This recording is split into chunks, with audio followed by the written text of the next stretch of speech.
J'écoutais ce matin sur France Culture une émission consacrée à la guerre. Et on faisait remarquer, c'est la fameuse émission qui a lieu entre 9h et 10h sur France Culture, et on faisait remarquer que les guerres, la durée des guerres est très variable en fait. Par exemple, la guerre de, nous on dit la guerre de 14-18, mais pour les Balkans, ça a commencé en 1912 et ça continue jusqu'en 1922. Voyez-vous, parce qu'il y a eu les guerres entre les Grecs et les Turcs, etc. Donc la notion de guerre mondiale est une notion extrêmement variable. En Chine aussi, la Seconde Guerre mondiale, en Orient, la Guerre mondiale aussi a duré beaucoup plus longtemps. Pour les Japonais, ça a commencé avec l'invasion de la Mandchourie, etc. Enfin, je veux dire, quand Barbeau, en astrologie, dit les guerres mondiales, c'est de temps en temps, c'est un point de vue européocentrique et encore occidental. Pour les gens de Grèce et de Turquie, la guerre mondiale, elle ne s'inscrit pas dans ce genre de schéma.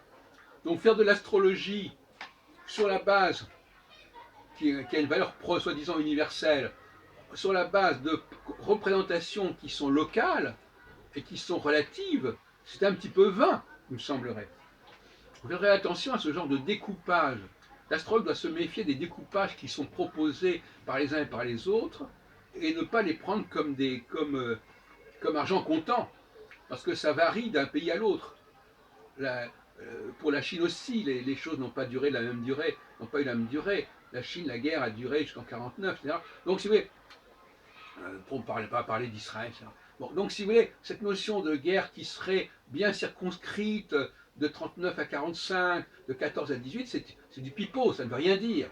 Donc l'astrologie n'a pas à s'inscrire sur ce genre de schéma, et c'est tout le problème du piège. Les astrologues sont piégés par les structures historiques, qui sont des structures souvent complètement aléatoires et complètement discutables. Ce sont des représentations, l'astrologie n'a pas à valider certaines représentations.